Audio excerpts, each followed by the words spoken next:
Arkadaşlar bugün size çok güzel bir yemek tarifim var. Hem malzemeyi tanıtıyoruz hem de yemeğimizi yapmaya başlıyoruz. Bugün size çok güzel bir köfte tarifim olacak.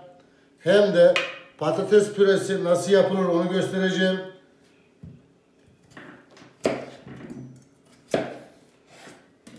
Patates püresi yapıyorsak patateslerimiz mutlaka soyulmuş olacak.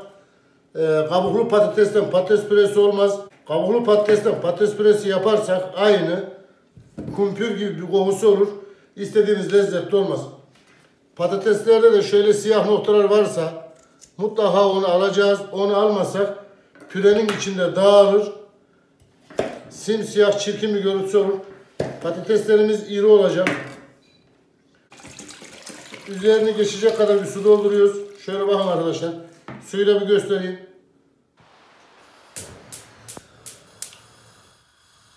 Ocağımızın altını yaktık. Patateslerimiz kaynarken biz ne yapacağız? Hem köftesini yapacağız hem de sosunun malzemesini doğrayacağız. Ortalama pişme süresi 40 dakika. Burada bir tane büyük boy soğanımız var. Soğanı hemen ortadan ikiye bölüyoruz. Şu kalan yarısını köfte için ayırıyoruz. Diğer yarısını da sosunda kullanacağız.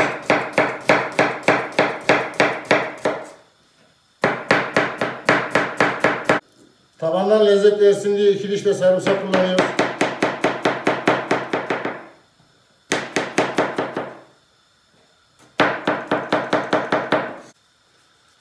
En küçüğünden bir tane de soyulmuş domates kullanacağız. Sadece sosa lezzet verecek kadar 2 tane yeşil biber.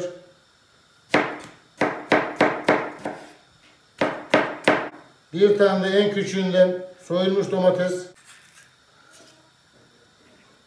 Arkadaşlar hiçbir malzemeyi abartılı kullanmasak da kapya biberi en küçüğünden bir tane kullanacağım. Kapya biber yemeklerimize inanılmaz derecede lezzet veriyor. Sosumuzun malzemesi hazır. Arkadaşlar patateslerimiz kaynadı. Hemen ocağımızı ne yapıyoruz? Orta ateşe alıyoruz. Yani kısığın biraz üstü. Bu şekilde ortalama 35 dakika civarında kaynadıktan sonra patateslerimizin olması lazım. Olmazsa tam süresini ben size söyleyeceğim. 5 kişilik burada kıyma var. 5 kişiye 600 gram. Kişi başına 120 gramdan hesaplıyoruz. Orta yağlı. Şöyle göstereyim. Yarım su bardağı kalite unu. Bunu bir kenara alalım.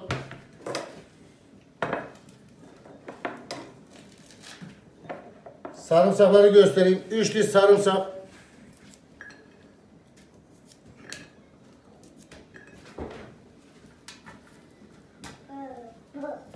Şöyle bir tutam maydanoz. Orta boy yani ufak boy bir tane de soğan olarak hesaplayalım. Ben az önce bu soğanın yarısını almıştım sosunu yapmak için.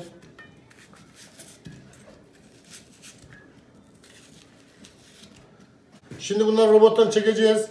Evde robotunuz yoksa çok ince bir şekilde doğrayabilirsiniz. Sorun yaşamazsınız. Robottan çektik getirdik. Şimdi püreli köftemizin baharatını atıyoruz. Silme 1 tatlı kaşığı kimyon döküyoruz. Şöyle karabiberi göstereyim. Arkadaşlar silme tatlı kaşığından daha az olacak. Acıyı ne kadar seviyorsanız o kadar. Ben 1 tatlı kaşığı pul biber atıyorum. Tabi tuzu da kendinize göre ayarlayın diyeceğim.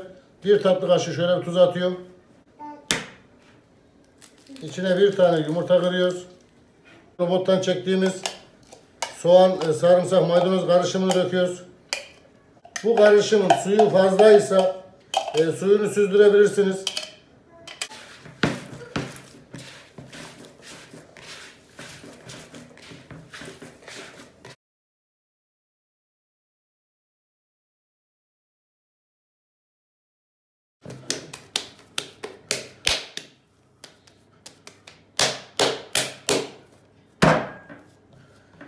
Arkadaşlar bunu dolaba atacağız.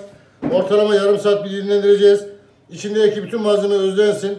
İçindeki kaletonu da yumurtayı, yağı içine bir çeksin. İçindeki malzemenin suyunu içine bir çeksin. Hem de köftemizi bir mayalandırsın. Şöyle bir gösterelim. Arkadaşlar patatesin piştiğini nereden anlarız? Tam 35 dakika oldu. Bu patatesin cinsine göre değişir. Çatalı batırdığımız zaman çatalı kendiliğinden bırakacak. Patatesler yukarı doğru gelmeyecek. Ya da elinize bir tane kürdan alın. Kürdanı saplayın. Çektiğiniz zaman patates kalkmıyorsa patates pişmiş demektir. Hemen patatesin altını bir kapatıyoruz. İçindeki fazla suyu bir süzeceğiz. Arkadaşlar suyu süzdük. Bunun içine hiçbir şey katmayacağız. Önce bir ne yapacağız? Patatesleri şöyle bir eziciyle ezeceğiz. Elimizde ezici yoksa bu işlemi çatalla da yapabilirsiniz. Bunun içine süt, yağ, su herhangi bir şey katarsak püremiz olmaz. Püre kıvamında olmaz. Bir daha biz bunu dağıtamayız. Bir de püre ile ilgili şunu söyleyeyim. Püre kesinlikle robottan çekilmez. Robottan çektiğin zaman ne olur? Sünük sünük olur arkadaşlar. Bir işe yaramaz. Şöyle bakın hepsini dağıttık. Şimdi sıra geldi sütünü ayarlamaya. Elinizde katı yağ, sıvı yağ hangisi varsa onu kullanabilirsiniz. Tercihiniz tereyağı olsun. 3 yemek kaşığı sıvı yağ döküyorum. Sıvı yağı biraz az kullandım. 1 tatlı kaşığı da tereyağı atıyorum. Biraz yemeğimiz lezzetli olsun.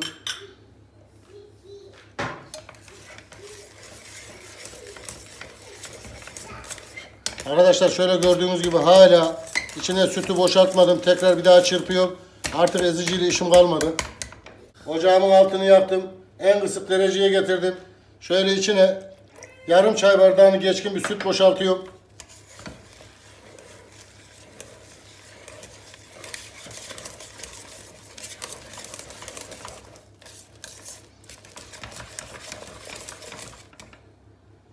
Çay bardağı sütün tamamını kullanıyorum. 1,5 çay bardağı süt oldu.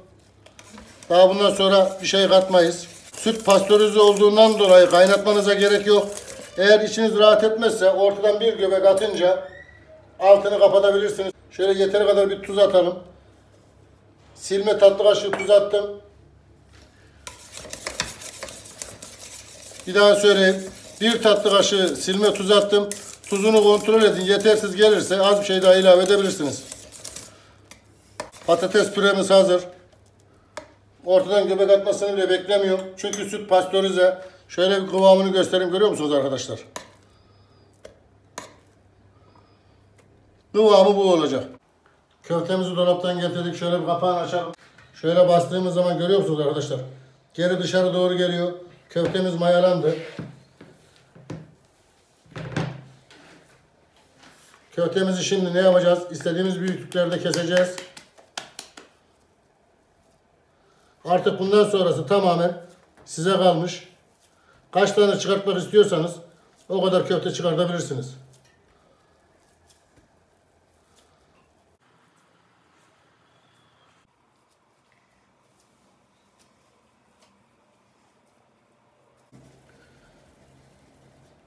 Görüyor musunuz? Köftelerimizde hiç pürüz kalmayacak.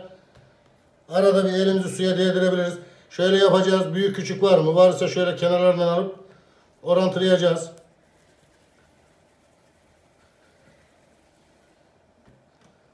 Tam burada 63 tane köfte var.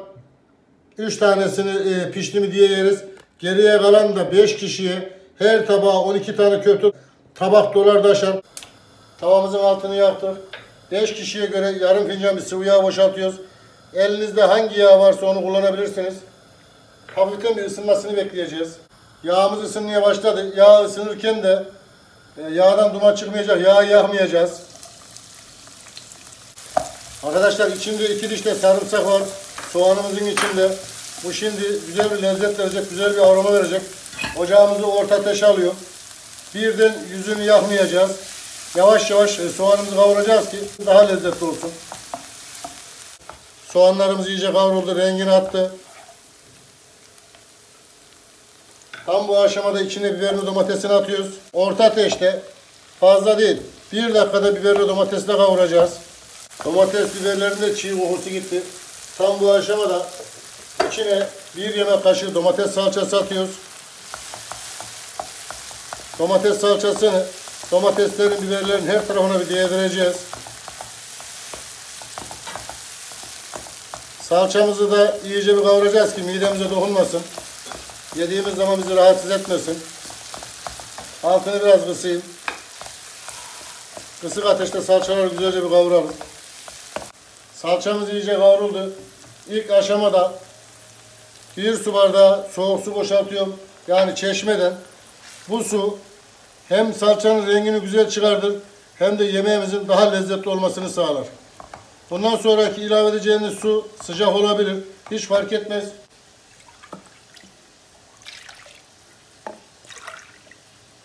Arkadaşlar 3 su bardağı su ilave ettim. Normal yemeğini yapıyor olmuş olsaydım en az 6 su bardağı ilave ederdim. Yemeğin lezzetini bozmamak için. Önce bir 3 su bardağı ilave ettim. Önce bir kaynasın bu. Kaynadıktan sonra su ayarına bakarız. Sosumuz kaynadı. Bunu daha fazla bekletmeyeceğiz. Çünkü içinde köftesi pişecek. Köftesine şöyle 1 tatlı kaşığına yakın bir un atıyoruz. Bu un ne yapacak arkadaşlar? Hem köfteyi koruyacak, içi sulu sulu olacak köftemizin, hem de sosumuza yoğunluk verecek. Sosumuzun altını bir kısalım, elimizi yakmasın. Şöyle bir ne yapacağız? Sallaya sallaya karıştıracağız. Her tarafına bir un değecek. Hemen köftelerimizi sosumuzun içine döküyoruz. Köftenin hepsini döktüm. Şöyle bir sallıyorum. Sos köftelerin her tarafına bir değecek. Köftelere yapışacak. Ondan sonra çıkan köfteyi göreceğiz arkadaşlar. Bu orijinal tarif. Altını açıyoruz. Sosumuzun kaynamasını bekliyoruz. Sosumuz az olduğu için ne yapıyoruz? 1 çay kaşığı karabiber boşaltıyoruz. 1 tatlı kaşığı, acıyı severseniz pul biber. Tuzu kendiniz ayarlayın. Yarım tatlı kaşığı da bir tuz atıyorum. Çok fazla dokunmayacağız buna. Şöyle bir kere karıştırıyorum. Arkadaşlar bunu orta ateşte ortalama bir 12-13 dakika kaynatacağız. Köftelerimiz tamamen pişmiş olacak.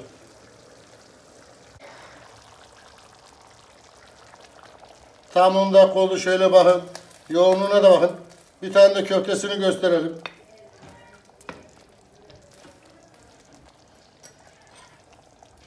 Şöyle bakın arkadaşlar. Köftemizin içi de pişmiş. En ufak bir dağılma yok. İnanılmaz bir lezzet. Kesinlikle tavsiye ederim. Ahmet Şef burada. Beğenmezseniz yorumlara yazabilirsiniz. Şimdi sunum tarafına geçiyoruz. 12. köftemizi de şöyle atalım. Bunlar lokanta, restoran yemekleri. Bunu yapın. Kesinlikle mahcup düşmezsiniz. Sayfamda 1500'ün üzerinde yemek tarifi var. Yerli, yabancı hiç fark etmez. Ahmet Şef mutfağı yazın.